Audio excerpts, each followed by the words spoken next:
Heather McDonald has got the juiciest scoop.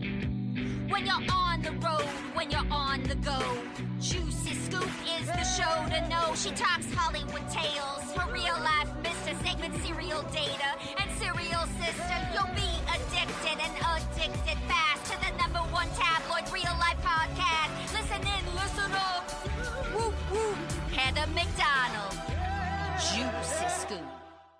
Hello and welcome to Juicy Scoop. I have a first-time guest, but I know you're familiar with her. She's also a pop culture queen and podcaster and everything else. Sarah Fraser, welcome to the first time on Juicy Scoop. Heather, I'm beyond honored. I told you this. I told you before we start. I know so much about you. I could honestly spend an hour talking about you. This is like a tremendous honor. Well, I respect you so much. It's my favorite subject. No, just kidding. No, I really appreciate your enthusiasm and all of that. It means a lot to me, so I'm happy to have you here.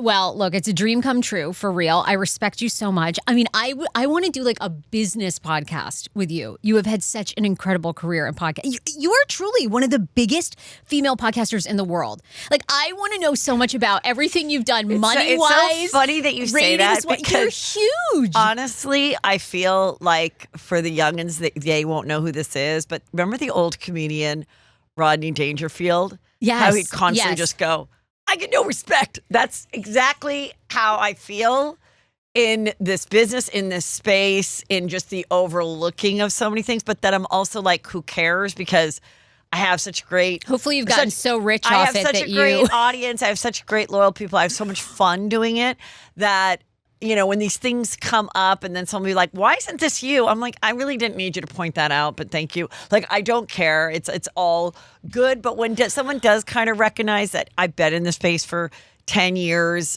doing as a solo host, and when you do it, you know, people that have done it for more than a couple years do realize how it is a challenge. So I do appreciate you saying all that. Well, I want to give you your flowers for real, because I don't think people realize your show is one of, you know, I love podcasting. I listen. My show is like 9 years old. But the way you lay your show out is so methodically done. It's so easy to understand. You are so fucking funny.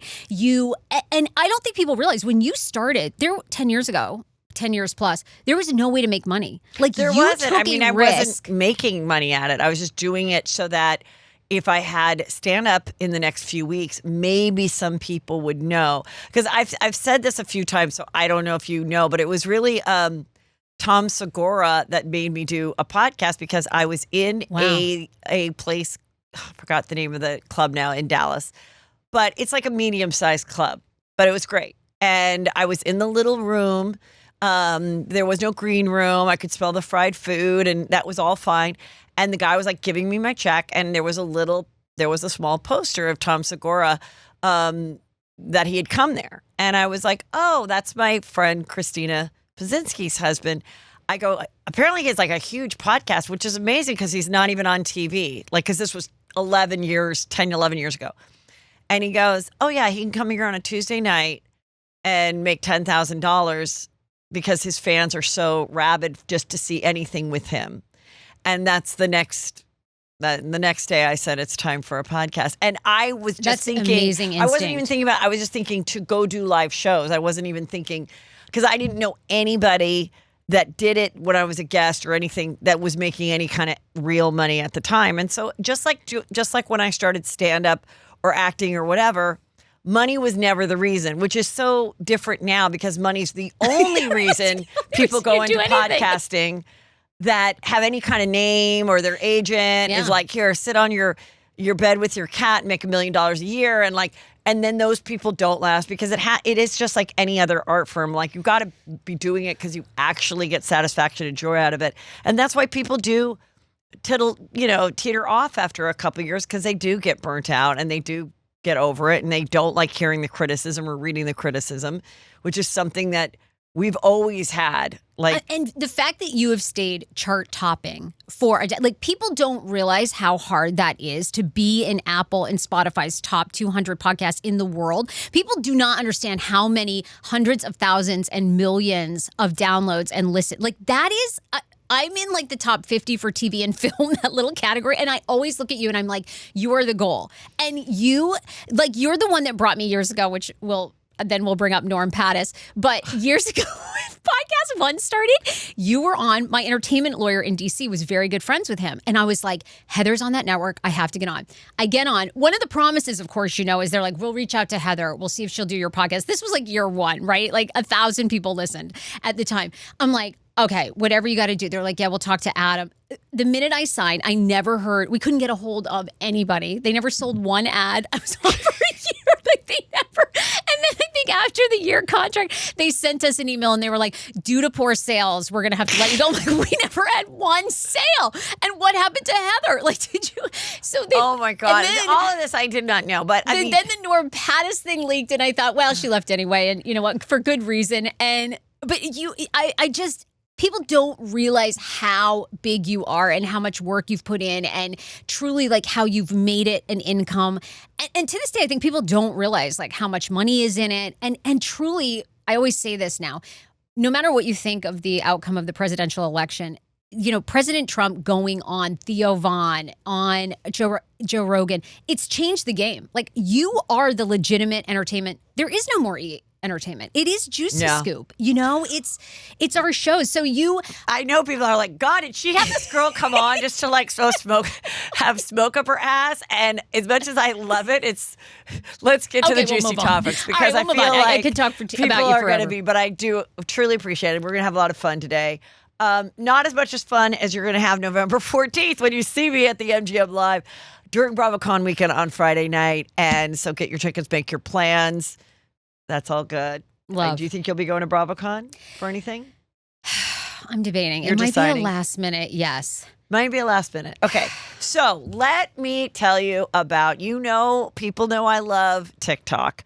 I think it's a great way to find other talented people and enjoy people. And so people wrote me and said, Heather, you have got to go over to TikTok and see what's going on with this girl, Kendra. Kendra, I fell in love with my psychiatrist. Several parts, much like the Risa Tisa, Who the Fuck Did I Marry girl. Yep. And so I was like, sure. And I saw it was only 18 parts. So I'm like, well, that's better than 50 of Risa Tisa. So I start to listen to it, and this girl's attractive, and she's just talking to the camera. She's not doing makeup. She's not eating a tuna fish sandwich. So to me, that's more appealing. Okay. I don't understand why we have to see everyone contour their face or fucking eat with their, talk with their mouth, but whatever. I get it. You got to do something else to make them listen. Okay. So she basically tells this story of how she has ADHD. And so she went to a psychiatrist to get ADHD medicine and they fell in love. That's how it starts. By the 4th or 5th episode is when the audience realizes that, when it started, okay, I'm like ready. I'm like, oh my God, she's sitting across from him. They start fucking. Yeah, this hot. Like, it's going to be hot. It's going to be manipulative. It's going to be weird. It's going to be some sick shit. There's going to be, I'm like ready. No, all of it was via Zoom. And, isn't that mind-blowing? Which, by the way, you don't find out until what? Like episode 16 or something? You find it's quite far in, I thought. Yes. She ends up disclosing, oh, by the way, he was only seeing Zoom patients. You're like, all this detail and connection? And also for people that are not familiar with seeing a psychiatrist for medication, you only see them once a month just so they can check in with you and make sure that the medication's still working, and it's very short sessions. It's not like traditional, therapy, like couples therapy or one-on-one or whatever. So she sees him, and she says he's good looking. She says he, is Pakistani, I think. Yeah. But but lives here and everything. And then she says, I was wearing these tortoiseshell glasses, and he says, ooh, I like tortoiseshell glasses too. Well, so when this stuff happens, the audience, if you're interested, you can see what other content creators are thinking. So you're like, finally, can I talk to someone else about what a freak this girl is? This other girl, and forgive me for not giving her credit, but she said when he was found, they found him, and he's a good-looking guy, and he's probably like 35 or younger. In one of the videos, she drops his first name, which is very unique, right? So it's like, okay, this is so easy. It's not like it's Paul. It's like Efren or something that's like so distinct, which, by the way, she's never taken that down, but she's I'm just getting back to the tortoiseshell. Go. So this girl discovered he wears tortoiseshell glasses. He always wore them. So when she had them on, he was like, oh, hey, I like tortoiseshell glasses too, because I'm always wearing them. They're my frames. But she would be like, and then he said, I like those tortoiseshell glasses. This man was grooming me. And this is where it gets crazy. So then she goes on to say she's also seeing a therapist. So she's got the ADHD doctor and then a therapist who she says is like this 72-year-old, very established therapist. And she feels like they're like working in cahoots, but it doesn't sound like they are. But in her head, she's like, oh, yeah. And then the therapist asked me about my relationship with my boyfriend and what our intimacy was like. And I'm like, well, I have gone to therapy. And if you're married or something, they'd be like, how's everything going? Like, you guys good? You're still sexually active? Like, I mean, that's not like a weird thing to ask. Right. So she kept, if you've ever, like, have you ever seen somebody or you know somebody who's that girl that thinks everybody wants to fuck her and everybody loves her and she's misinterpreting everything? But then what's dangerous about this is we're putting this professional out where she's calling him a groomer and everything, and it was all on Zoom. And then she finds out, she goes, and then I find out through his office that he does see people in person. So this is where the sick shit happens. He knows that I'm in love with him, and we had mad chemistry via Zoom. And so in order to keep me with these crumbs, he has set these ridiculous boundaries of not seeing me in person. So then I address him, and I'm like, why didn't you tell me you saw patients in person? So, well, then now he's like, hot, because you're a fucking freak. And because you already told him that you like had feelings, and he was like, well, then it's probably better that we never meet in person. And she goes, and then then she sees him in person, and she goes, and then he looks at me as I'm walking down the hall, and he goes, okay, see you next month. That was the first time he said, see you next month. What does that mean? It means I have to see you once a month because you're on ADHD medicine, bitch. Like, it was just...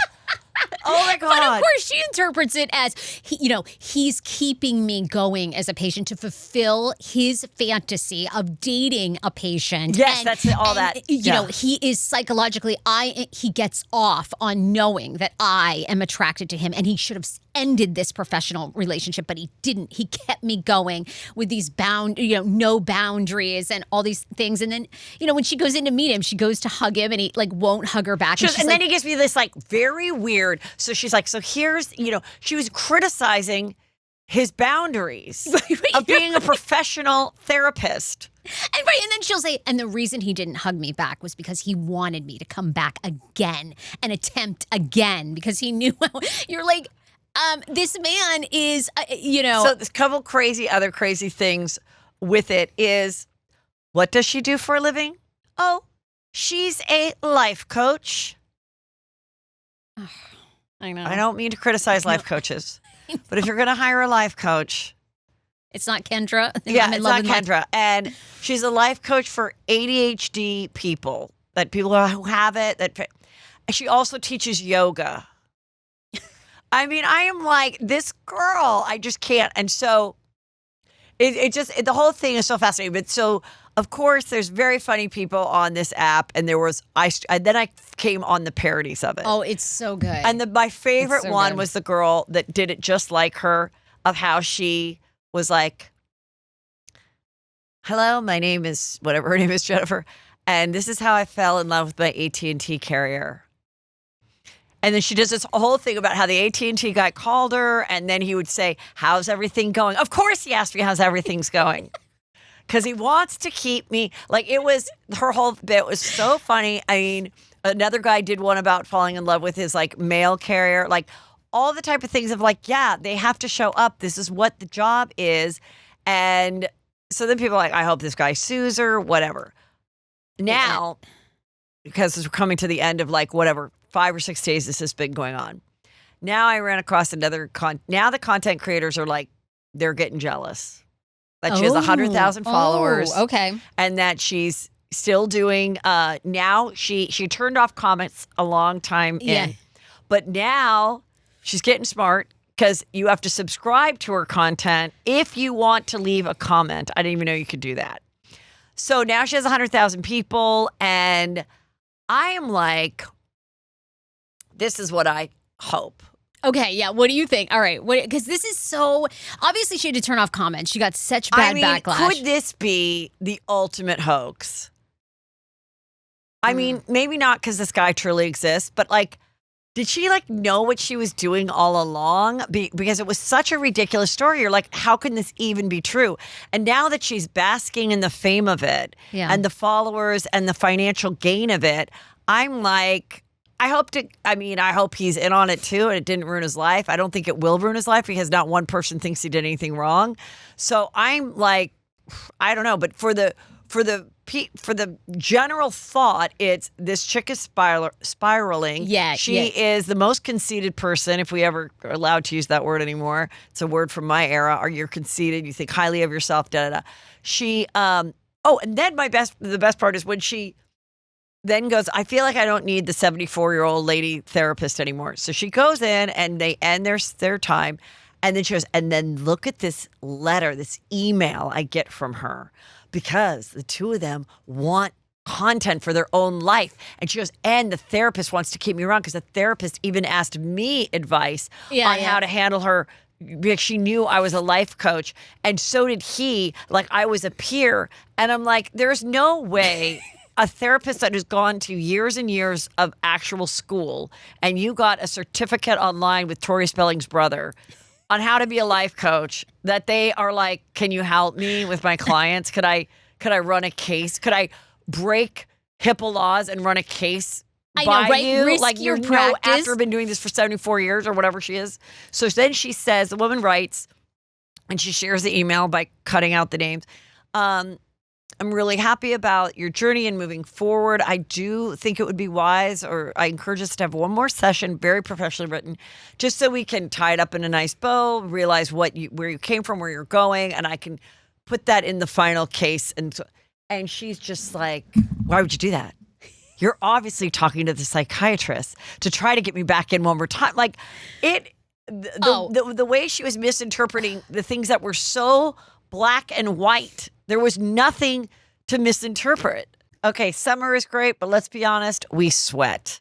And it can be real uncomfortable real fast. That's why I swear by MeUndies. Their micro-modal fabric is legit magic. It's super soft, it's breathable, and somehow it stays cool even when it's 90 degrees out. Ugh.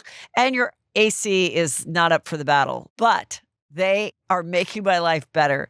And they've got everything, briefs, boxers, cheeky cuts, bralettes, you name it. Plus, their summer prints are so ridiculously fun. Think tropical vibes, popsicles. I have one with little cocktail glasses on it, little martini glasses, and such a cute pink and colorful flavor. It makes me excited to get in them. There's just really style for everyone. MeUndies has a cut for every butt with over 20 different styles and 100 different colors and prints. Right now, as a listener of Juicy Scoop, you can score sizzling summer deals like up to 50% off at MeUndies.com/JuicyScoop and enter promo code JuicyScoop. That's MeUndies.com/JuicyScoop, promo code JuicyScoop for up to 50% off. MeUndies comfort that's made for summer. Okay, it is way too hot for bulky, uncomfortable bras. And this summer, I'm reaching for Honeylove's cutting-edge bra collection to stay cool, comfortable, and supported all season long. So if you are still dealing with underwire pokes or bras that feel like body armor, it's time for a serious upgrade. Honey Love makes the best wireless bras that feel like a second skin. They're lightweight, they're breathable, and they're perfect for hot summer days. Whether you're rocking a t-shirt, tank top, or breezy sundress, their bras give you just the right amount of lift without the squeeze, thanks to years of research, development, and testing. It's the ultimate bra experience. Let's talk comfort. Honey Love's signature support comes from smart design, not stiff wires or bulky padding. It's all the shape and hold you want without any of the stuff that you don't. I absolutely love it. It is like such a game changer. I can't believe that we lived the way we did before Honey Love. Treat yourself to the most comfortable and innovative bras on earth and save 20% off site-wide at honeylove.com/juicy. Use our exclusive link to get 20% off, honeylove.com/juicy. After you purchase, they'll ask you where you heard about them. Please support our show and tell them we sent you. Experience the new standard of bras with Honey Love. And the video that I found so comical was when she talked about her family, and she's like, and I let my family know that I had told my therapist that we were in love, and he has not fired me. And my family was like, the psychiatrist has not let me go. And my family said, okay, Kendra. And I just thought, you know what I mean? Like that's the whole response. And then they said, okay, Kendra. Like I thought, yeah, they know. I think I know what okay means. Right, exactly. I think I know what it means. You're grooming me to go back to the psychiatrist so that I get more wrapped up. I want to make it very clear, not one physical thing besides the awkward hug has ever happened between the two of them. Oh, the other best part is she goes, and then he was so manipulative, he was able to get inside of my dreams. And I had a dream that we made love and hooked up. And the next time I met with him, I said, I had a dream that we hooked up. And right away, his eyes got big and he went further back and showed how uncomfortable he was because he knows that we're meant to be together. And he knows that not only was it a full moon, but I made clear that I was also ovulating. Yes. So therefore, that this was more special. Like, when she goes into, she's like, and he's a Pisces. So I knew that whatever astronomy gets into it. Oh my God. Always, right? Astrology. Yes, right? Go on. Yeah. And once she did the astrology video, I knew he was a Pisces. So he was giving me mixed messages. I'm like, you are delusional. It is so, and now, of course, like you said, it starts out 16, but now we've gone on to 42 parts, and now you have to subscribe. And I mean, I've stopped, but this person says it's from I don't know who posted this, but they want to get Mandy Moore as her. Love it. She'd be a perfect match if you see the face. She's very cute, very attractive, but also in kind of a natural girl next door, smart brunette way, but aesthetically very cute. Well, and the story starts out at first, you're like, okay, wow, like you confess this to him and he doesn't really, he doesn't let you go as a client or whatever. But then, the more she gets into it, these little innuendos are like. I was like, this is one of those times when, with whatever the job is, you're like, who would ever be a doctor anymore? Who would ever want to be a police officer anymore? Who would ever want to be a therapist anymore? When this is the shit that's out there. Like, you literally cannot do anything right. Like, and so I'm guessing if he thought about letting her go, maybe he didn't realize it was that serious, or maybe he thought, well, it's once a month on Zoom, and if I let her go, that can be an issue, like firing somebody who's on mid-medication. I don't know what was going through, what he was doing, or if maybe this, because he is kind of cute, maybe this has happened to him before. Oh, and then she's like, I am so glad I didn't convert to Muslim for him. What? No one's asking you. Nobody's asking you. Literally, no one. Oh my God.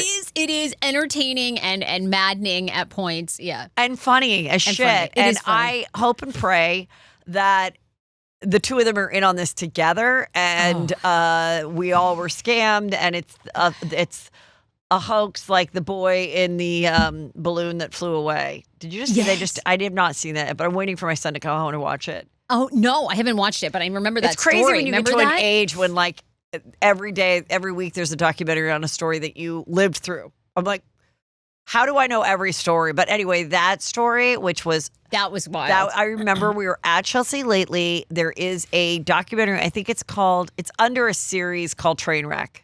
Yes. Which is the one where we covered about the poop cruise. I was on storming Area 51. I actually stormed that's Area right. 51, so I was in the documentary. That's one of the episodes yes, too. yeah.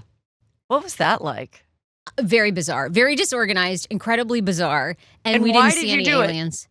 I felt like it really was an internet moment where a lot of people would gather, and there was as you remember, there was just so much viral Right. lead So up then to when it. you got there, did you have like camping gear? Or you was just supposed to be one night, or what did you do? Was it like a mini Burning Man? What was it? It was like a mini Burning Man. Okay. Yes, but much more disorganized. I stayed with Andrea Lopez Comedy, who you've had on your show, the comedian. We're dear friends. She used to co-host my podcast. We went out there. We stayed probably about an hour away at a little tiny town, like these cabins, and then we would drive in every day because we knew, like we were hearing leading up to it, that the little alien, like she had like 2 toilets. There was nothing out there. So it was. They really thought there was a real alien living there? Yes, they really thought we were going to storm Area 51, and people did. Wait, they really think the real aliens are living there, or their alien bodies are buried there? Both. They think that the government in Area 51 is keeping alien UFOs and alien bodies. And so we all went to the gate that morning. But of course, I mean, there was so much law enforcement. They were so prepared. I do think like a couple people ended up getting past the gate. They were immediately arrested. But we saw no aliens. All the people in Rachel, Nevada, which was population 50, were like, we've lived here our whole lives. We haven't seen one green alien. And basically, it was just a party in the desert. Of people who started the rumor of Area 51 then? The guy that's in the documentary was literally just like a basement video game player. And which was basically the people that did the QAnon thing. Those are just 2 like weird dudes. Yes, remember. It is just that. He was in his basement. He was listening to an episode of Rogan with a guy who was a former like military ops guy who was like, oh, you should telling Joe, like, you should see the stuff that they're doing at Area 51. Like, they absolutely have UFOs there, all this stuff. So this guy in his basement listens to that, starts a Facebook event group and goes, they can't stop us all. We're storming Area 51 in September. And who's with me? And then it just got like 1 million follows, like 1 million people RSVP'd. And then when you got the invite to go to the Capitol, you're like, I'm going to pass. I said, man, you know what? You're like, I already did that. Then they're done that. Fun. Oh my God. Yeah, so I was just featured on it. So I love the series, yes. So anyway, for people that I'm going to watch it, but it was crazy because I remember we were like watching it in the news. It was like right up there with the girl from 25 years ago that fell down the well. And she was okay, Jessica. But this was basically, this guy said they had some big like fun like balloon that looked like a UFO thing, and they were playing around with it, or they were building something, and their little 4-year-old child got in it, and then it flew away. And we really saw it flying, and it was like, how are they going to get this? How are they going to do it safely? There's a child in it. And then I do want to watch it because anyway, I can't remember how it got revealed. I want to say the kid did interviews after. Was that when it fell apart? I know. I'm saying that this was like, well, it was that he was never in it, and they did this whole thing because the goal was this guy wanted to have a family reality show, a TV show, and this was like how he thought he was going to get like news. Now I do want to watch it because I honestly don't remember what happened, where they are. I'm guessing whoever he was married to at the time, they're divorced. That's going to be my one prediction. Oh, all right. There's I no remember way that. a couple stays together after some stunt like this. Okay. Also, very excited about this. TMZ is reporting that Aubrey Plaza will play Heidi Fleiss, the infamous madam from the late 90s, which is, if you guys have followed me, you know one of my favorite genres of anything is high-class hookers. Hooker-lights, high-class hookers, streetwalkers from Eve Plum in Teenage Dawn, Portrait of a Teenage Hooker, or whatever it is. I like anything that, I don't know, I just find it fascinating. And during the time, that is how I got one of the titles of my book, which is You'll Never Blue Ball in This Town Again. because there was a famous book saying you'll never eat lunch in this town again, which was about the industry and how you could get fucked over and blackballed in Hollywood. Then from there, all these girls that were a little before Heidi Fleiss and some were after, someone took their stories and wrote a book in the late 90s called You'll Never Make Love in This Town Again. Still one of my favorite books. Oh, okay. And then there was another book, You'll Never Nanny in This Town Again. Okay. And so then I created You'll Never Blue Ball in This Town Again. just dry humping my way through Hollywood Hills into the depths of the bowels of the valley. I went everywhere. And so anyway, I was always fascinated by her. I was like, oh my God, I feel like we were, at certain same places. I know. Did you ever meet her? Did you ever? Because I was obsessed so much with Heidi. adjacent, but did I ever meet her in person? I'm going to say no, I had not. But I always thought it was interesting. She's kind of like masculine, like she wasn't very attractive, and then she had this awful boyfriend that kind of got her into it. But then she came from a very prestigious family in Los Feliz. Her dad was a highly recognized and famous doctor, obstetrician, I think, was like Madonna's baby doctor. I don't even know, but he was like, and then she like dropped out of college and got a real estate license, but then it's either that. Real estate license or prostitute. Or Hollywood Madam. It was like literally no. She started working for the Alex, this old like Jabba the Hutt kind of a woman that just like laid in her bed and like had an old Rolodex. Yes. And there was a documentary on her, and then Heidi was one of her girls, and she was like, "This girl isn't that attractive, but whatever, she can still work for me." And then she got sick, and Heidi stole all her contacts and then figured out the formula of the kind of girl that she wanted, which was what we kind of see to now, which is the, what I like to call them hooker lights, yacht girls, whatever, girlfriend experience, that they don't have to be like the most perfect body or the most perfect tits or the most perfect face. It's got to be like, but girl next door, truly like, cute, thin, blonde, athletic, like go on the date wearing tennis shoes, don't like be in like high class hooker shoes and all this kind of stuff. And I cannot wait for this movie. And then I guess what she said she won't be watching. She doesn't want to relive her past. Why not? You know what? Here's the bummer about this when you're a famous person like her, because after she got out of prison, because she did go to prison, of course, they never get you on the trafficking, just like P. Diddy. They got her on her a tax evasion thing. So she does like 4 years. She comes out, she gets a facelift, she fills her lips, whatever. But then she goes out and lives like near the Bunny Ranch. And like, it's just like this lonely woman, and they did docs on her with like birds chirping everywhere. She had like all these birds. Remember, like 45 birds. They'd just be these parrots like all over her, crapping everywhere in this Vegas little hut. You're like, what happened? And you're just imagining like how dry and hot it is. And then she was like, I'm going to do a dude ranch. And I remember covering this story too back in the day on Chelsea Lately. And I was like, I just don't think this is going to work, because there's going to be a dude ranch for women, but maybe she would allow guys to come too. But it's supposed to be women that just want to get fucked. But like, if a woman wants to hire a man, it's going to be like the acclaimed show on Showtime, Gigolo, who, by the way, one of those gigolos was one of the guys, the player in the P. Diddy world. He was one of the hired people. Yes, that's right. But you're going to want like, I just want to get like, if you're like a woman who has a couple bucks and she wants to have something, she's going to want more of an experience than just, oh, my girlfriends and I from PTA are going to go to the dude ranch and all get fucked in some gross bed. No, we're going to want to go out to dinner, have him like act like a boyfriend, do us hard, and then go and be discreet. Like, that's what you want as a woman. You're not like trying to get a deal. Yeah, at a like, night if you're out. at a level where you're going to pay someone to bone you, because you don't have to pay. The reason you'd be paying is for a really good looking guy and discreetness, because otherwise you could go anywhere and get somebody to come over. So anyway, it failed. It never happened. She was so ahead of her time. Don't you really? She really was Right? Like, don't you think now? Why isn't she running people's OnlyFans? Like, did she realize now? Like, all her she's dreams. pretty old, and all that is so technically driven. And she doesn't know how to do any I mean, you lose 4 valuable years of like not knowing like the inception of the iPhone, and then you're like, yes, no, I don't think she would know how to do because her whole thing was. Now that's what's so great about OnlyFans is that women are their own pimps. They don't need to be or do anything, whatever. And her whole thing was, okay, you're going to meet this guy. And that's what made the book so juicy.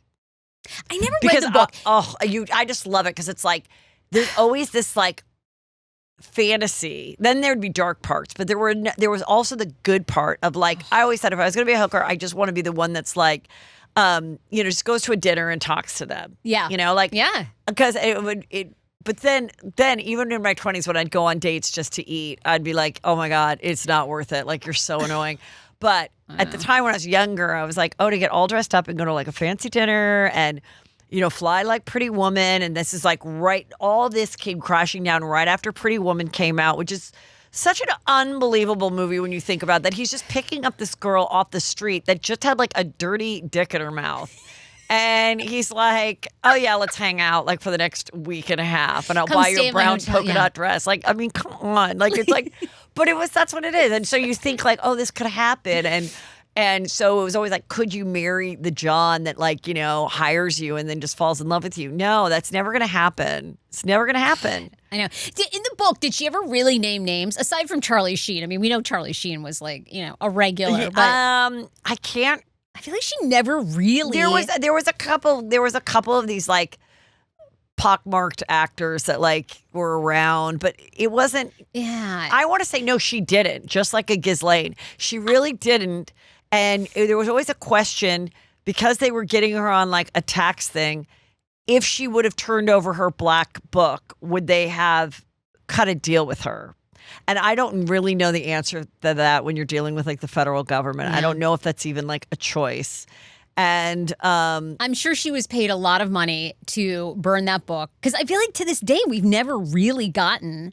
Yeah. Like you said, I think there's been a few Hollywood actors that were like leaked. And now it's like, come clean with it all because who cares? Probably half of them are dead. Like, oh, it was Jack Nicholson. Shocker. Of course it was. Right. Like, who cares who it is? You know what I mean? Like, at this point. And the other thing about it is the younger generation, there's nothing that can shock them. No. They don't care who's on OnlyFans, who had a sex tape. No. They're like, who cares that Pamela Anderson and Tommy Lee had their tape stolen? Like, all right. Like, they don't get why it's like, because their whole life is on the internet. Right. So to them, they're like, why does anyone care about privacy? Yeah. No, I agree. Come clean. Maybe the movie will have more. I think she's a great match, like look-wise and everything, and she's a great actress. Perfect. And Heidi was kind of like dry and funny, so I think it can be really great. I love it. We spend so much time caring for our skin on our face, but what about our neck? I mean, that is really the first thing that goes, and that's why you got to start protecting it now, and that is why I love Go Pure.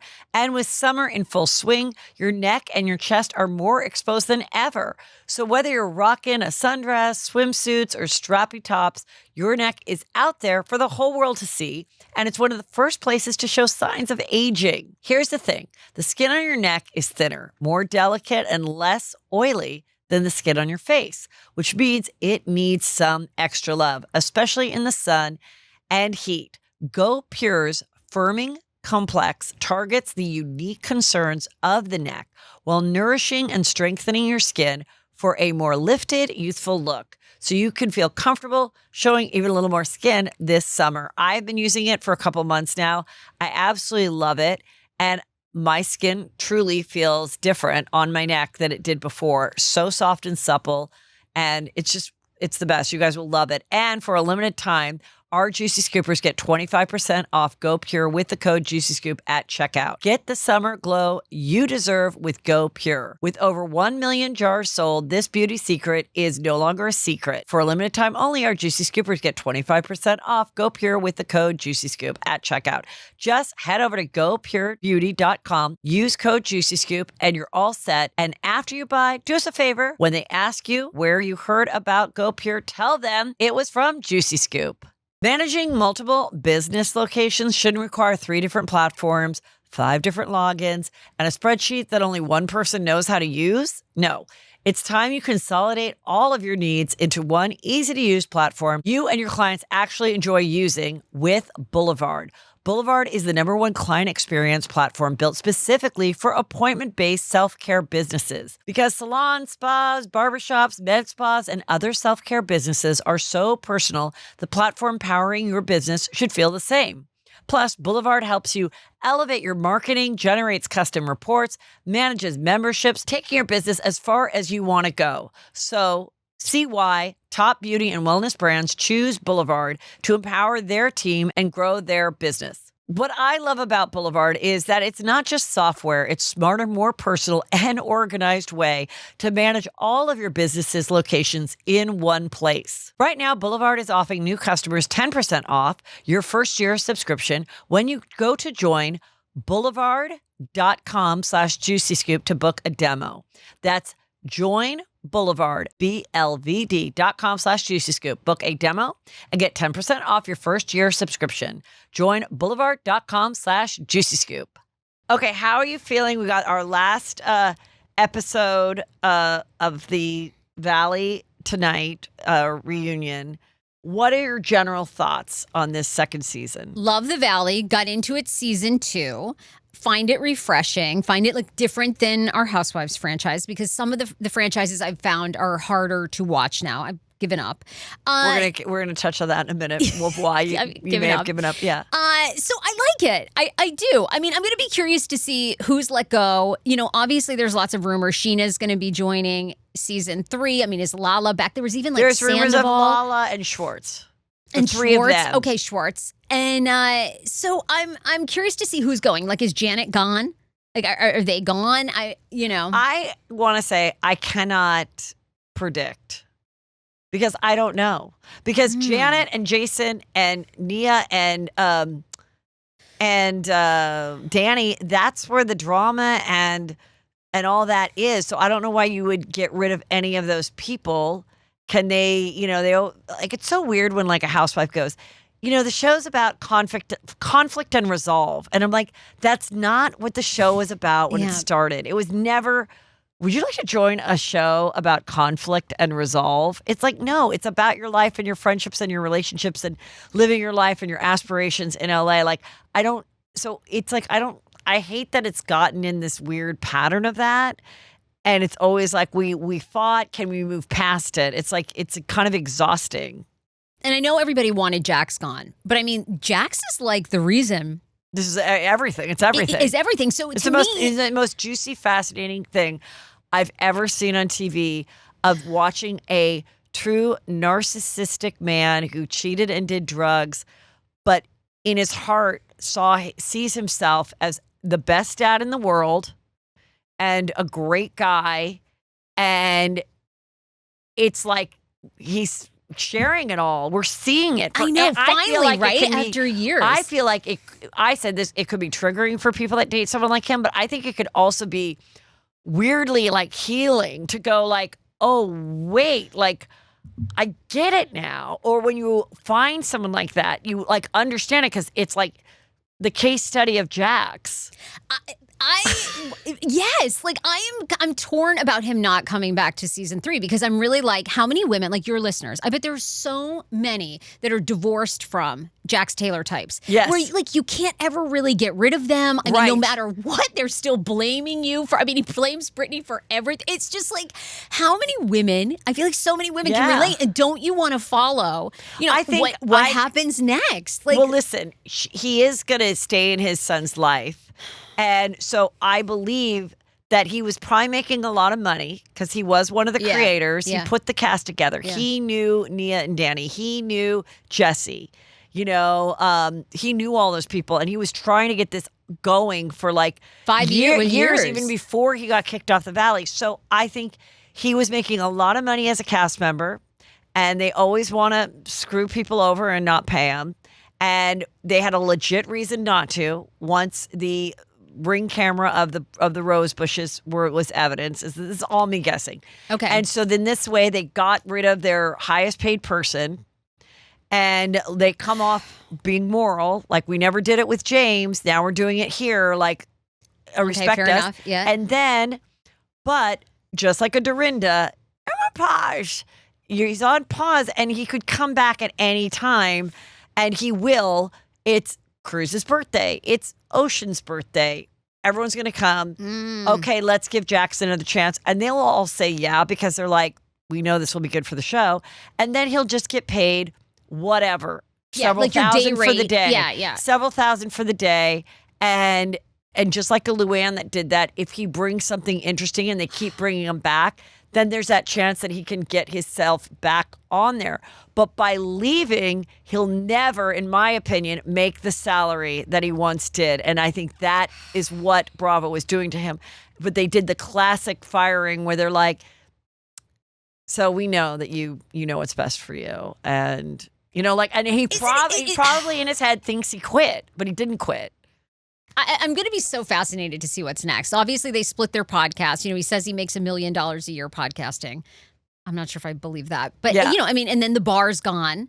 And now, I said if he gets rid of the podcast or the podcast ends it with him, then I will be convinced that he's doing it so that when they go to court, he shows zero income. Yeah. And then maybe he'll inch his way back.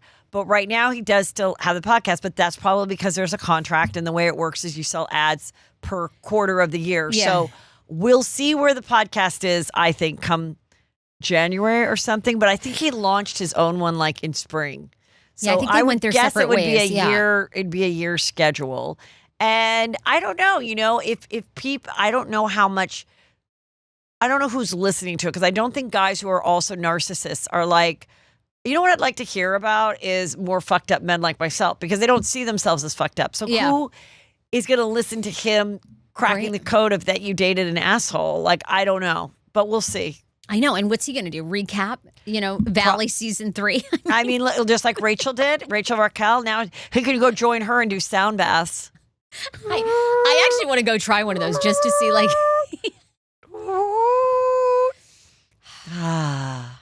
That's who I want doing my sound bath. And I'd like you to meet my partner. Her name is Kendra.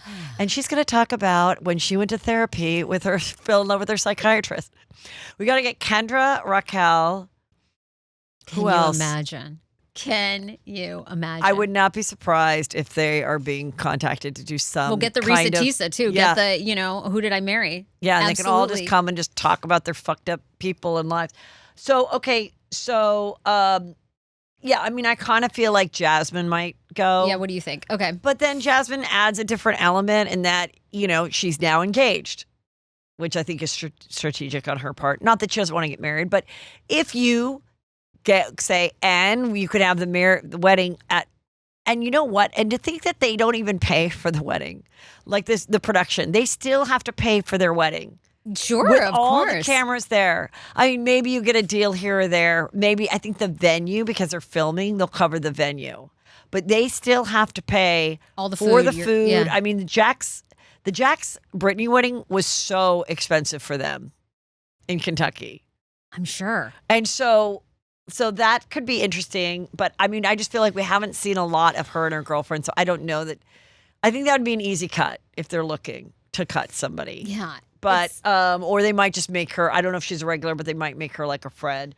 We got to keep snarky Zach. Love. And, of course, Kristen, we want to keep her. Yeah, they're staying. And so, I don't know. Maybe they'll just keep everybody, put Jax as out. And then Sheena and Brock come in.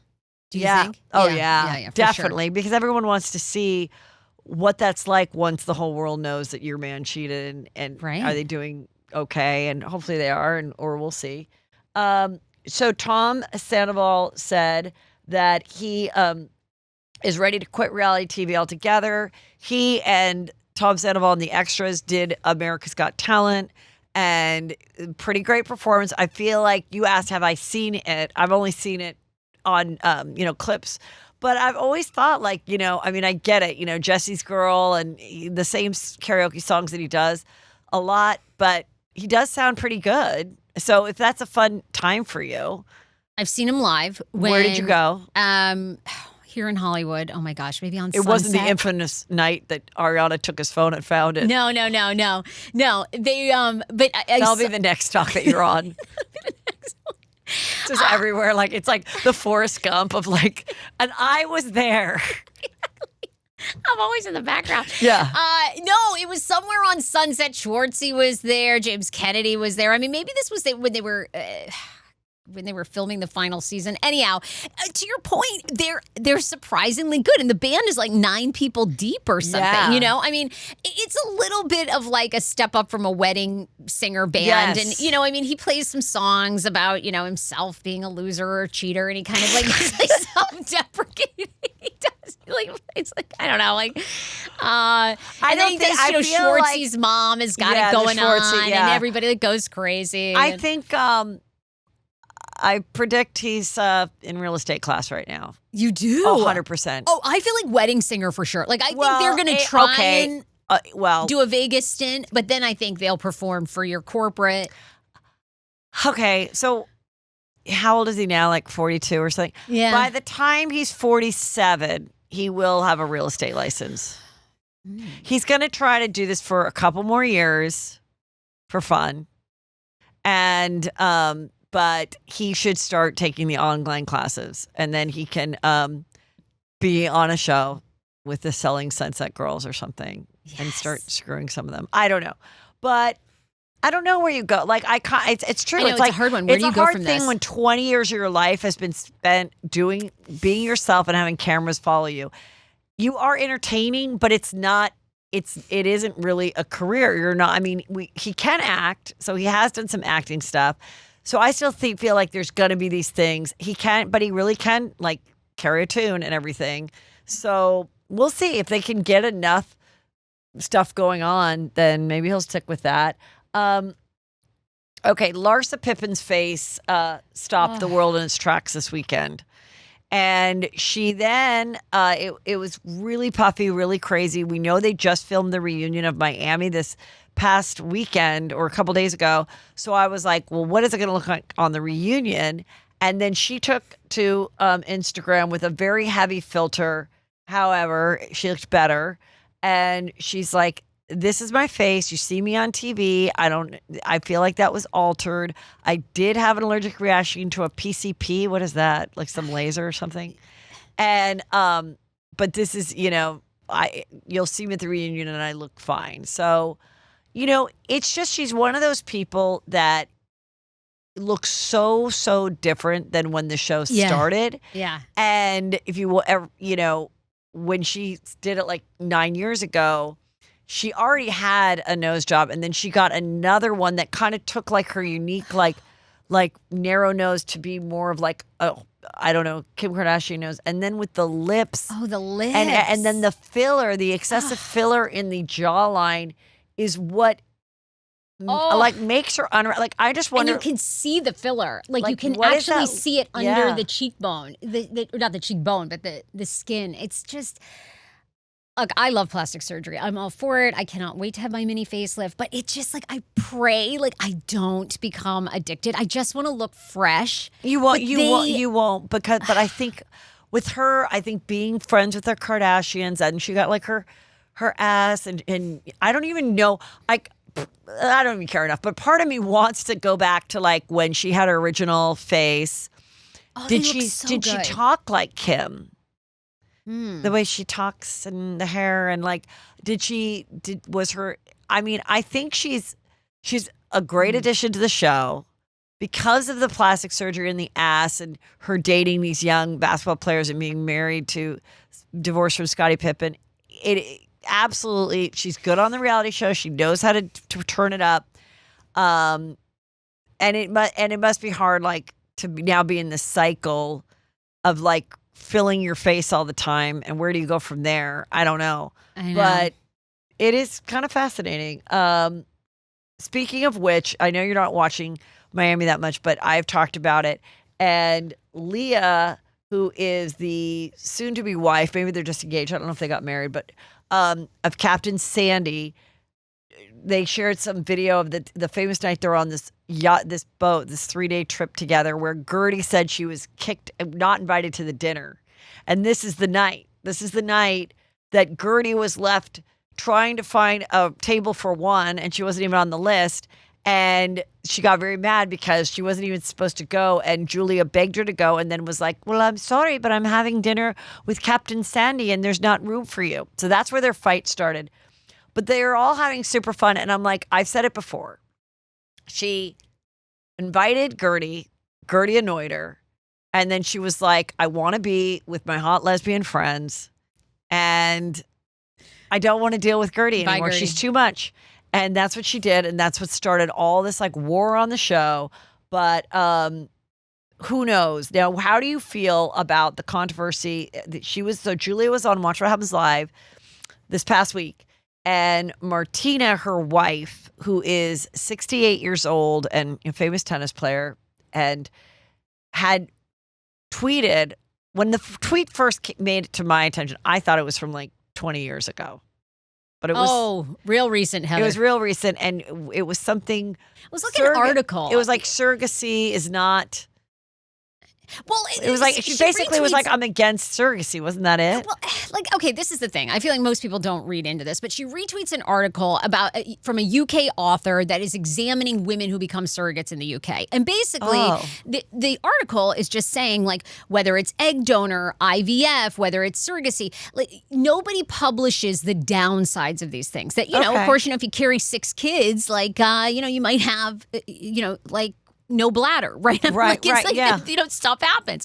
So basically saying that when these women go in, it's a lot of money to become a surrogate or an egg donor, but they're really not warned about all the downside of this thing. So that's where she then tweets and goes, I don't believe in surrogacy. Sometimes you got to kind of let things go. It's like the gist of it, right? Okay, you're explaining it well. Yeah. So she's really commenting on this article. Now, every country's different, right? So some of the practices in the United States, I'm currently pregnant with an egg donor, using an egg donor. Congratulations. Thank you. You look great. Very excited. Thank you. I have to wear something very flowing to feel comfortable. But, they have standards. If you go to an egg bank, the women can only donate like a maximum of 5 times. And even from that, half of the eggs are not going to survive the thaw anyway. So maybe they're having 10 children max, right? And can I ask how you chose your egg? Yeah, I mean, you basically go to a portal. We got recommended to egg donor bank. So did you use your husband's sperm? Husband's sperm. Okay. Egg donor egg. And it's like a real kind of catalog. You go through. So did you look for someone that was similar to you? I actually looked for someone as a child that looked similar to my son. Oh, you already have a child? Yes, I have a little boy, 4. Yes. Oh, okay. Oh, okay, yes. Great. And you and so that one you had naturally. That's when I had naturally. Okay. I gave birth to him at 39, and then basically since 40, I've had 3 miscarriages, just like tons of genetic issues. And essentially, the doctors have said, "Look, this is just your egg quality. You have to move on. You've already carried a child." So I've always been open to how my family was going to come. So we did an egg donor, but you scroll like on an iPad through a catalog, and they, it's very detailed. Now, I remember back in the day when egg donating was still something, and I remember being in Newport on a weekend, and I was looking at these ads for egg donors, and it was like, we're looking for a girl this tall and brown hair and an SAT score over this. Yes, and you can customize. I did have that SAT score, and I remember I was like, "Oh my God, what if I was desperate for money?" And then I was like, "Oh my God, I'll be so jealous if my child gets to live in fucking Newport, and I'm like sweating in the valley." Like I was always like thinking like that. Like I always, and then when my sister was going through fertility stuff, and she was able to give birth and carry her own genetic children, but there was a time where it was like, what maybe the pregnancies aren't lasting because of the egg quality. They didn't know. And then they said, the doctor said, well, if you wanted to talk to your sister, meaning me, the child then would be 25% your DNA if you got from a sister. And I was like, oh my gosh, I wonder, she didn't really ask me. I was just wondering, I was just kind of like, I wonder if I would do it. My dad's like, no, that's fucking weird. And then I was writing White Chicks at the time, so I asked the guys, the Waynes. Oh. And they said in a second they'd give their brother their sperm or Sure, whatever, if sure. that was a thing, not a big deal.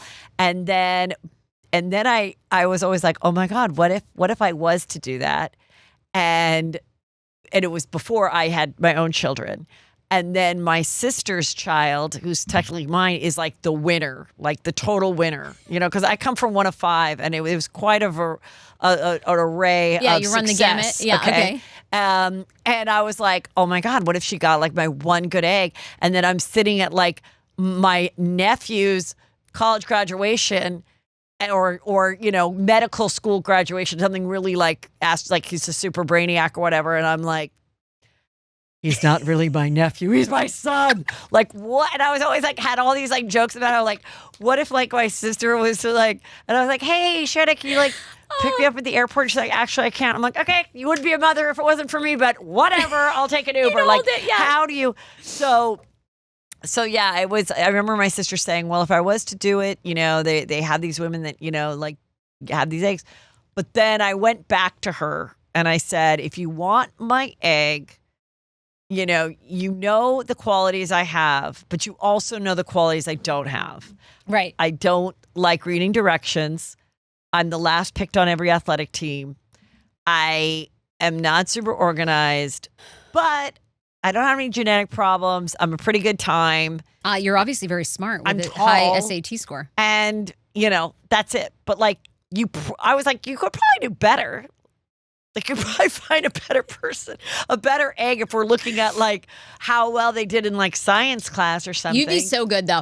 It's great. Like the egg donor bank really kind of gave me inspiration because it's a lot of nurses that work in the OBGYN IVF. So they've seen these women struggle. So they do it. And like once you're in the IVF world, you realize it's not as invasive as you think. Like the IVF process, especially when you're young, is like 2 weeks of giving yourself shots. You get all these eggs. It's kind of like Twilight. They put you under. They harvest the eggs, which sounds like worse than it is, but it's really not that big of a deal. And the egg donor we picked, she already had 2 kids, and she worked in nursing. And she's like, I've just seen people struggle, and I know I'm not going to have any more children. So, like, here are my eggs. Now, is there ever a weird thing in that you are a personality and she knows you? And do you ever? No, they never know you. So they never, okay. and you never know their name. They assign them a number. So it's like 0067, right, is your donor. So you don't know their names. You know, like very extensive about their mental health, any like, genetic issues, cancers, Down syndrome, any sort of thing, right? They have to disclose all that. They do a very rigorous vetting.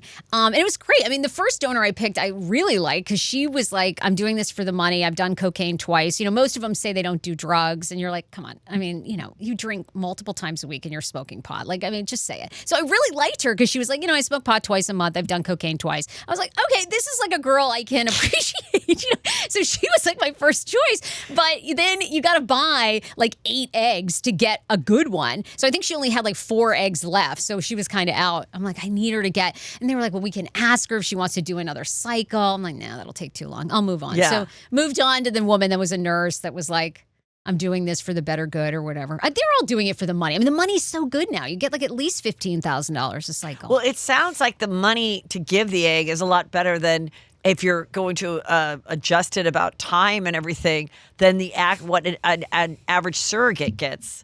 If you figure you're actually carrying this child, it's by the hour, it's like barely minimum wage. But then you're doing other things, and I get it. And some women really like being pregnant. They love giving birth. They don't have a problem with it. All that kind of stuff. Yeah. So anyway, so she got herself in a pickle by discussing that, being that they also just adopted these brothers, these little brothers, who are like 3 and like 1.5.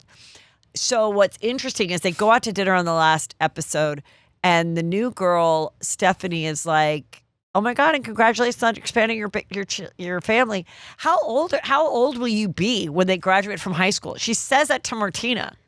Who, by the way, would be like 88. Yeah, Martina's like, I'm 68. And she's like, oh, and Julia's like, I thought you were 67. She's like, no, I'm 68. And then he's like, oh, you're going to teach them tennis? She's like, no. If they want to play tennis, then I'll hire somebody. And then if not, then maybe eventually I'll oversee it, but no. And then Julia's like, so we're going to Spain. And then Martina's like, oh, I'd love to go to Spain. She's like, no, you have to be on babysitting duty. And you just know Martina was like, I don't know. You're just like, it's very weird. I don't know how I don't feel great that they're showing these kids right off the bat that were probably in foster care or something. And I wonder, like, whoever their parent is that lost, do they know that them? lost legal custody or chose to give up legal custody, are they having to flick on their TV and possibly see their kids? That could be really hard. And then she goes on to say, Julia, right now we're not talking to either one of my daughters, because the daughters are like these 20-somethings, because they weren't aware that we were adopting, and they're just like a little So shocked upset by it, or like whatever.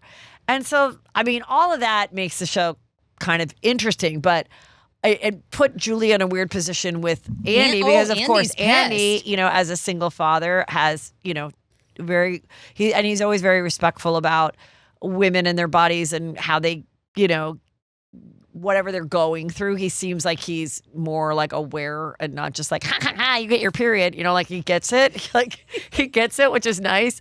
And so, but then that says a lot, because it's like, well, then how could a gay man ever have a biological child without the use of donor eggs and a surrogate? Yeah. And so anyway, Julia's like, well, I don't share the sentiment of my wife, and I don't know. We'll see where they are. But I truly feel like it was more around the article. People really missed that part. Look, I feel like you're the same way. So many times these things are true. Like, I was like, what did she say?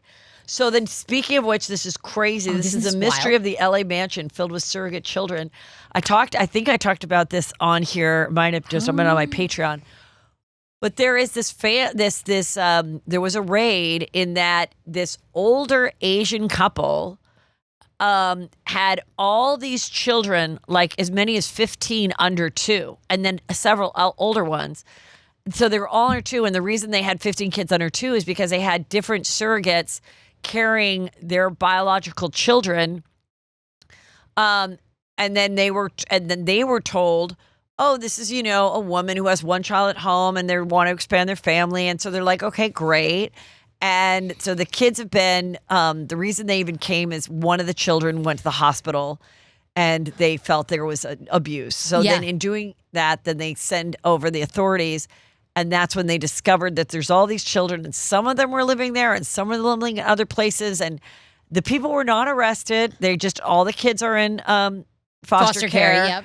And it is a concern when you think about it. There was a family also in Russia, some Russian billionaire, I remember I covered the story a while ago, that was doing the same thing. He and his wife had 12 kids, like under 6, and they had several going at the same time. Remember when JoJo Siwa said she wanted to do that? Remember when she was a lesbian? And she can't keep up. Like, I'm going to have triplets. I'm going to name them Mandy, Candy, and Sandy. And they're going to be triplets because I'm going to have 3 different surrogates giving birth at the same time. And everyone's like, what the fuck are you talking about? Now she's straight. I love her. Whatever. I know. You got Betty Davis eyes. I want to tell you I love you. I do think she's cute, though. I do think she has the cutest little face.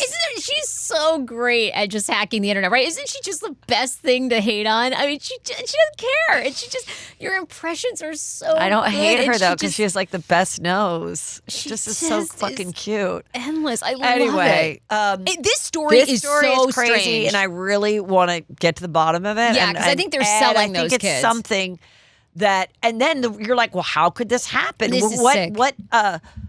What fertility clinic is allowing this to happen? They own the fertility clinic. This is very dark. The surrogacy center. So I truly believe that the women that were involved in being having the embryo transfer and giving birth, they really had no way of knowing, because they were just like, okay, I'll do this. Or they went on, they weren't like going, well, now where's the LLC of this surrogacy? I mean, how are they supposed to know, Something is so dark about this. Yeah. This couple, whatever is going on with these kids. I mean, and like how many kids? And the man is like 63 and she's like 49. Yeah. And you wonder, how long has this so-called clinic been open? And where are these other kids? You know, the oldest was something 8, very, very but there dark. were 15 under 2. So weird. Yes. Speaking of weird, so Todd Chrisley, My the fave. show is coming back. And, you know, Chrisley knows best. And he goes on Candy's podcast of Real Housewives of Atlanta. And she's like, I just have to ask you, Todd, you know, during all this, there was this business partner of yours that really was the one that like turned on them and spilled the beans, and they still feel like they were innocent and set up and whatever. And now, of course, they're out of prison.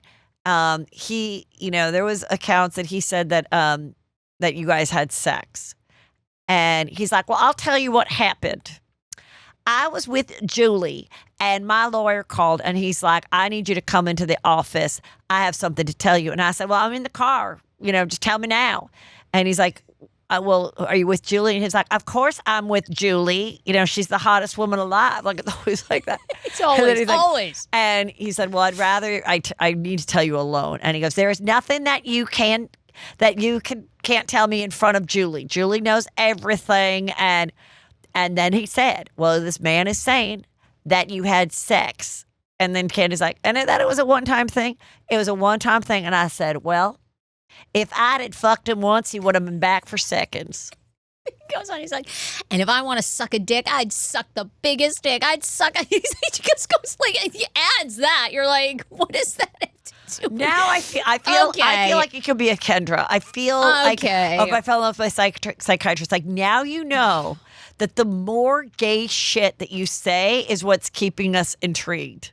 Yeah, I think so too. You don't care. So you're not denying it anymore. Whether he's ever done a gay thing or not, he knows that's the sound bites, that's the trigger points, that's what everyone wants to talk and joke about. That clearly when he goes, when I walked out of prison and I saw Julie with her gray hair, I say I wanted to run back to my friends in prison. I was not attracted to you. And she's like, what? Like, you can tell she's heartbroken. This poor woman just looks like a captive. I mean, just, you know, it's so sad to see Julie. Like, I actually think Julie has remorse, but like he's not even on that plane. I mean, you know, he's like, absolutely not. And she's too like, I just feel like she's too in it too deep now to get away from him. So she just goes along with him sitting there talking about. But it's just such a weird thing to say. Because I'm like, okay, let's just analyze this for a minute. Okay, this is the R-rated part of the show. So he's saying meaning he would have been the top and it would have been so great that the guy would have come back, because it wouldn't have been the other way around, right? Because otherwise, unless you're like a power bottom, what is he saying? It just seemed like such a weird. Right. I mean, right. yeah, we're not denying. We're not saying yes. We're just talking about, Yeah. So, yeah, I mean, it's so like, it's like this little old guy. By the way, I think his old business partner's name is Mark or something, who's a realtor down in Florida, who's also married and has 2 kids. You know, looks gay as a goose as well. And so he's like, you know, I mean, right? And, you know, I mean, like Mark just made this up out of it. Like Mark wants this heat and like smoke on his family. So he comes out of nowhere to tell like the government that he slept with Todd Chrisley. It's like, of course they had an affair. I do feel like there's got to be more people that say that they were with him. But I also feel like there's probably a lot of gay Christian men that do have sex with their wife and they just don't act on it. Maybe they watch gay porn, maybe they masturbate, but maybe they don't ever physically like get with somebody else. Yeah, which is like the business partner, Mark. Remember the staircase guy? Oh, that show, yes. With basically him, the guy that was, you know, so good. And he was, you know, it turned out that he was gay and he was like, no, my second wife knew and she had no problem with it. And her sisters were like, no, she didn't. She had a problem with it. No, she was not like, oh, it's okay that you brought a hooker to our house, a male hooker to our house. Like, oh my God, because they always said in the staircase that she went to her computer, saw that he was corresponding with a gay male hooker who had already come to the house and they made plans for, and then from there she confronted him and then he killed her. And he says, no, she got drunk and fell down the stairs. So that is one of the greatest stories, greatest documentaries. Greatest, longest murder mystery ever. But basically, he was Todd Chrisley in the way he spoke and acted and everything. I mean, well, it'll be interesting, like you said, to see if any prisoners come out with stories. And to your point, I think he picked the business partner, Mark, who is married with 2 grown sons. I mean, it's like that guy's not going to. I do think he's funny and he's smart. Oh, he's is. entertaining. He's super so, entertaining. yeah, I think people in prison, whether they got physical with him or not, probably were completely like entertained by him. Oh, sure. Yeah. This came out of this is Kate and John Gosling. Kate and John plus 8. They had 8 kids. And one of the sextuplets, one of the boys, Colin, when he was like 12, she had the custody because they got divorced. And she said he was very misbehaved, unruly, had a bunch of issues, and sent him away. He is now is 21, I think, or is he 18, 21? I think. Yeah, there's somewhere around there. And he is on TikTok. And he is doing kind of an open letter video to say he misses his 7 siblings. Yeah. And he has no relationship with them and would like to. And I just think that's so sad. And I really hope that they can connect as adults now. Regardless of what what they went through. And he wrote, forced apart, pitted against each other. Colin captioned the post. All the fame and money in the world. But what about the kids being kids? And then he wrote, forced to do it alone and wonder every day what our lives could have looked like. So sad. I mean, regardless of being on TV, he may have had issues and it might have been a real challenge for her. We don't know. And the kids may have remembered him being I always think when you'd see those like Dr. Phil's or whatever, or back in the day where one child was like physically abusive to another child, and people were like, well, we had to get divorced, we had to separate, we didn't know what we were going to do. How do we protect our younger child? And there's people that didn't even get to that level that will, as adults, will be like, every time my brother walked behind me, I'd be like this, there are things where you like look back as a kid and you're like, I was fucking like, this was a nightmare. So I don't know, what, I think it's a more to the story, but more importantly, if you're one of these adult children now, like, why not try to meet him? Because you're not going to be, even if you're scared of him at 10, like you're not going to be now.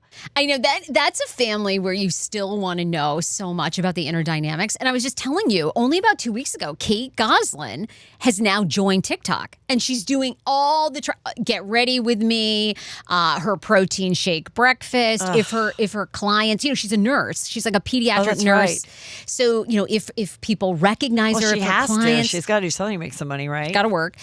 She openly talks about her kids will film her, but they refuse to be on her TikTok. So she just features herself and a new puppy, like the dog. That's like, that's it. And she just still has that like awful personality. She's like, "Hi guys, it's Kate." And it's just like this awful like bitch face, and she'll go into her, this is what I'm making for lunch, and it's just like, welcome back. So but you feel so bad. And then John Gosling came out this week and he says that, he's been on TikTok for a minute, but the moment Kate launched her TikTok, she instantly blocked him on TikTok. So we can't see it here. It's so sad, right? I mean, all for what? Now that none of them have any of the money to show for it. And I don't know. I mean, there's always been rumors they'll be back. Yeah, I just feel like reality stars are just so disposable. Yeah, totally. But then the fame is still always there. It's just really hard. Real Housewives of OC, how are you feeling about the season? I like it. I think it's a return to a little bit of the OG. I'm a Gretchen fan. I like having her back. I'm not sure if it's like the splash so far I was anticipating, but I still like her in the mix with Tamra. Yeah. And no, I like it. I mean, I can't say it's like there's a realized we've seen so little of Slade. Very little of Slade. Yeah. Yeah. That is crazy. Well, how do you feel about Emily? I'll have an espresso martini. God. I can't believe they put that in her tagline. Emily, I'll tell you what's going on. Well, the latest is... Sorry, go ahead. No. You go. So the latest with this is that Gina went on Watch Homes Live, and it came up how hypocritical it was for Emily to be so mad at Katie because her daughter babysat the twins and said that, and the twins came home and said that Heather's mean to their mom, Emily, and Emily didn't want to be on Heather's bad side. So according to Gina, Heather Dubrow went to Emily before the reunion and said, by the way, or gave her information about the fact that the reason Katie doesn't have custody of her kids, or question why doesn't she have custody of her kids, and which is really cruel and really unfair, and honestly one of the more selfless. If more parents in a divorce would do that selfless thing and be like, fine, like the kids can live with you. I'm going to, be there and visit. We don't know what her situation was. Right, we don't know if it was don't. abusive. We don't know what the financial situation, like nobody knows, and we shouldn't have to know that why there's minors. But like, anyway, so she says that it was Heather. So she says it on Watch Them's Live. And then Heather responds, let's set the record straight. First of all, I don't do research. I do not research anyone. That's not my MO. I do not have time or interest to try to dig something up on other people. For the reunion last year, there was a lot of stories in the media circling about Katie, and some of us were sending them to each other because it was overwhelming and crazy. I did in fact send an article about Katie's custody to Emily. I did nothing more than that, and I would never have brought this up at the reunion. Okay, Lisa Vanderpump. I actually went up to Katie during the commercial break and said to her, that must have been a very difficult time for you. Sure, after it was all exposed. I'm sorry you had to go through that. I never would have brought this up. Kids and careers are off limits. Careers. Isn't that your whole thing? Being a housewife. Yeah. There is no other career. You're not acting, Heather, and Emily's not a lawyer. Okay. She was a party planner. And I don't know what Gina's real estate life is really. Okay, so anyway, not really sure why Gina chose to include this response on the show or make it sound salacious. Now, we all know, they all get that. They all get that stuff. They all get it sent to them. They all know it. They all talked about it. It goes back from the book. Who brought the book of Daniel Staub to the salon, whatever, and then who did it? And it's like, we all did it. We all talked about it. We found it at the library. Sure. We all were like, are you talking? Like, it's been the beginning of time of Real Housewives history that this happens. But it was Emily's choice to bring it up. So yes, do I think, but of course, Heather was happy to dig up some dirt and share it because she still claims that she didn't call the paparazzi. She's not lying.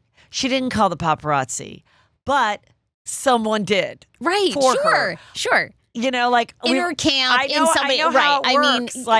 Come on. I mean, You've been in this town a long time. Of taping a show, and they're there. Okay, they know that I'm doing the show because someone told them I'm doing the show, and I'm like, hey, you're like, come on. Yeah, I know, right? And you go to Craig's because you're coming out, and you know TMZ will be there. Right.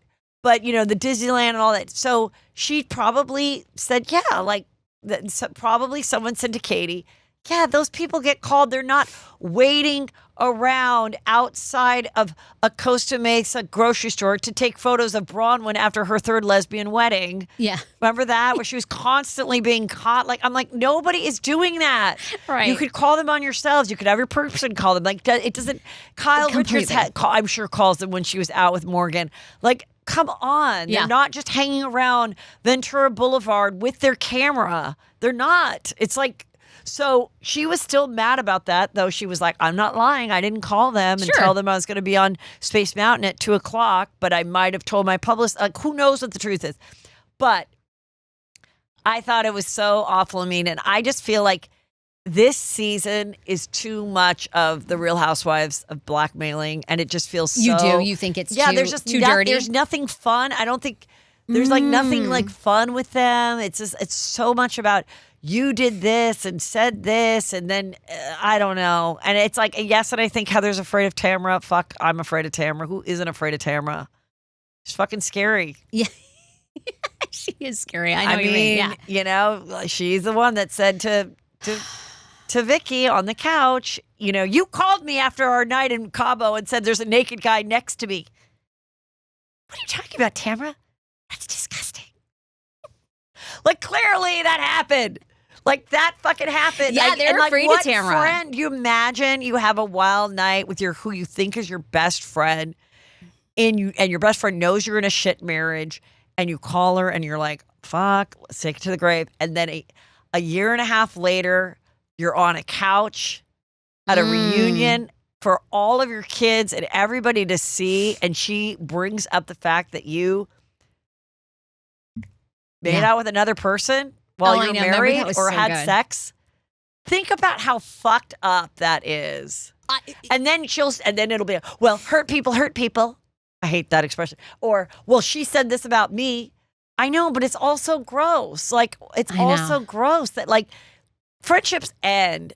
And I think the grossest thing that happens when a friendship ends, whether it's on a reality show or in real life, is when, especially girls, and then that girlfriend that you shared that thing with. I know, brings it up, uses it against you. Or tells people or uses it. Like, can we just have a civil divorce? Can we just say that no matter what happens, we're not going to do this?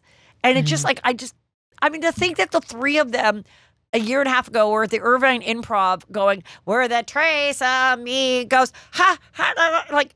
I know, and they now all hate each other now. Yeah, after all those years of friendship, like 60 and years all you've old. ridden it's through. Just so, but I'm still watching. I know, I am too. I really love. I like Jen Pedantry. I want to see this like Ryan bikini wedding. I don't know. I like her. I like that storyline. I think that storyline is good. I do. I think like it is interesting, and I think that whole thing is interesting. And then and this like Tamara's like, get Shannon off the show. She has a storyline. She's boring. Jen what needs is to Tamara's go. storyline? Like, just that her friend is sick. And before that, Eddie was sick. And before that, Simon was sick. I mean, it's sad, but she's had a lot of sick people in her life. And that's it. And then you should leave her alone because these people close to her are sick. So there's it's so like, many things I still want to know about Gretchen. Like, how much did Gretchen get a lot of money from the guy that she was sort of the sugar it's daddy? Interesting that you bring that up. Cancer. And sad. That's first. And he died. The thing that it goes so far back with Tamara and Tamara and Gretchen is you went to Bass Lake. It was bringing up the fact that she wasn't 24/7 a nursemaid for this older guy. I think she got some money. I don't think it was an enormous amount. Yeah, I think you're right. In and around then, she was dating somebody else, allegedly. She always said she wasn't dating him. And that guy went to Tamara, allegedly, and gave evidence that they were together in a romantic way when he was still alive, Jeff. Then there was the thing, the dirty. Remember the dirty? What was the dirty? The dirty was before the internet went crazy.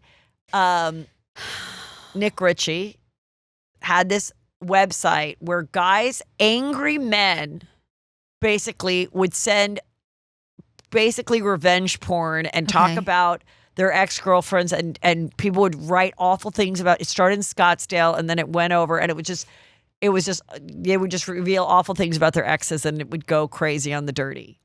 So this guy sent salacious pictures of Gretchen out, and she, at one point, it's my understanding, she did sue him and she did win. Years later, but it went on forever. I've forgotten all this. Okay. However, it's on the show. The photos are on the show in a past episode because I saw somebody showing it, and here were the photos. Oh, the dirty. And I cannot believe that Bravo shows these photos. Wow. This is I guess from the now episodes of the repeats that are on Peacock. Wow. And then this is what Tamara would make fun of, is that one of the dildo things had a cord, like you would, or a vibrator, you had to plug it in. That's how long ago it was. Didn't have a USB charger. Wow. So that's where the hatred and shit goes. Okay, we're gonna wrap it up because you are a Sister Wives expert. We know that Cody is going to do special forces, and there's already rumors that there's some good fights with him and other people. Mm-hmm. Where do you think we're gonna end or continue with Sister Wives? I think about this way too much because part of me, the rumor is that season 20, which will be out this fall, is it. Because he doesn't have sister wives anymore. He's in love with Robin. He's declared he doesn't want to be a polygamist anymore. They've moved into this $2 million mansion in Flagstaff, Arizona. And wait, they have a new home now? Yes, they got rid of the McMansion that you've seen for years. Yeah. They bought a $2 million, over $2 million home. They've moved into that. Coyote Pass is sold. They did sell it, all the pieces. Sold for like $1.3 million, $1.2 million. Gone. It might even have been more than that. But anyhow, Coyote Pass is done. And what is the show? I mean, are we going to just follow these women? They all live in different parts of the country. Mary's in Parowan, Utah. Christine's in Utah, but isn't friendly at all with Mary. Janelle moved with her daughter to North Carolina. I don't think there is a show. Unless a lot of people think it's over. Season 20. Unless they're like hating on. I mean, I like them all. The dynamic was, who's getting special treatment from Cody for 20 years. Right. And without that, I don't know. Well, and the kids, right? I mean, the kids are like John and K plus 8 kids. None of them want to be on TV anymore. They're done. Yeah. Some of them make appearances, but they don't. I mean, that would be the show, right? If like the kids were willing to be on, because some of them are lesbians. But they're all in different places. So they have all different like film crews following them. But maybe financially, if they want to do it, maybe it still is so cheap that, I mean, I always said there must be the most poorly paid people on reality TV because they never seem to have like a pot to piss in. They'd have like the paper plate parties and then they couldn't afford to like ever like lay down some pipes at Coyote Pass for like 5 years. And I'm like, what are they getting paid? Well, the rumor was the past couple seasons. The only person that seems to be poorer than them is Gina of OC. I'm like, Gina's been on the show for 5 years. She must be getting child support. She has a full-time job, trying to sell houses as a realtor. She's on the show. She does sponsorships and brands. Yet, I just read in Reality Blurb that she now How much do you think she's making? $250? She and the guy, Travis, they rent. They rent a house for like $8,000 a month rent. So that's a mortgage, right? But still, I mean, they're renting. I'm saying, so it's like her mortgage is $4,000 each.